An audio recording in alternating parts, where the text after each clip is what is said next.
ভারতীয় উপমহাদেশের উত্তরাঞ্চলে নদী তীরবর্তী সমভূমি অঞ্চলের একটি স্থানীয় বাবুই প্রজাতি। এটি ব্ল্যাক ব্রেস্টেড ওয়েভার বা ব্ল্যাক থ্রোটেড ওয়েভার নামেও পরিচিত। চলুন এর বাসস্থান ও বিস্তার সম্পর্কে বিস্তারিত তথ্য আমরা জেনে নিই। ভারতের উত্তরাঞ্চলের নদী তীরবর্তী সমভূমি অঞ্চলে এদের দেখা যায়। পশ্চিমবঙ্গ, রাজস্থান, উড়িষ্যা, উত্তরপ্রদেশ, বিহার, গুজরাট, হরিয়ানা এবং কিছু পরিমাণে মধ্যপ্রদেশ, মহারাষ্ট্র, মণিপুর, মেঘালয়, মিজোরাম, নাগাল্যান্ড, পাঞ্জাব, সিকিম, তামিলনাড়ু ও ত্রিপুরায় এদের উপস্থিতি লক্ষ্য করা যায়। এবার চলে আসি পছন্দের আবাস। এরা সাধারণত চাষের জমি, লম্বা ঘাসযুক্ত এলাকা, নলখাগড়া বা হোগলার বন এবং জলাশয়ের যেমন হ্রদ, বিল, ঝিল কাছাকাছি থাকতে পছন্দ করে। বৈশিষ্ট্য: পুরুষ পাখি। প্রজনন ঋতুতে পুরুষ পাখির মাথার চাঁদি উজ্জ্বল সোনালি হলুদ হয়। এদের গলা সাদা এবং একটি কালো ডোরার নিচের দিকে টামাটে সাদা অংশ থেকে আলাদা থাকে। এদের একটি স্পষ্ট চোখের ওপরে ভ্রুর মতো রেখা এবং কানের পেছনে একটি দাগ থাকে। স্ত্রী পাখি ও অপ্রজননশীল পুরুষ পাখি। প্রজনন ঋতু ছাড়া অন্য সময় স্ত্রী ও পুরুষ উভয় পাখির চাঁদি পিঠের পালকের মতোই বাদামি রঙের হয়।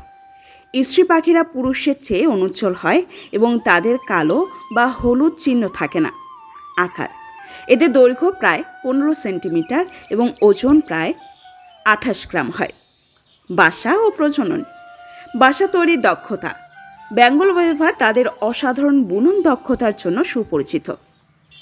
পুরুষ পাখিরা অত্যন্ত জটিল এবং সুরক্ষিত ঝুলন্ত বাসা তৈরি করে। বাসা তৈরির উপকরণ কী কী? চলুন জেনে নিই। এরা মূলত নলখাগড়া, লম্বা ঘাস এবং কাদা মাটি দিয়ে বাসা তৈরি করে। মাঝে মাঝে গাছের পাতা, বিশেষ করে তাল, খেজুর বা নারকেল গাছের চিকন পাতা ব্যবহার করে। বাসার ধরন: বাসাগুলো ঝুলির মতো গোলাকার হয় এবং নিচের দিকে একটি দীর্ঘ প্রবেশপথ থাকে যা সাপের মতো শিকারীদের প্রবেশে বাধা দেয়। প্রজনন ঋতু: ফেব্রুয়ারি থেকে জুলাই, সেপ্টেম্বর মাস পর্যন্ত এদের প্রজননকাল। সঙ্গী নির্বাচন: পুরুষ পাখি বাসা তৈরির অর্ধেক কাজ শেষ করলে কাঙ্ক্ষিত স্ত্রী পাখিকে ডেকে সেই বাসা দেখায়।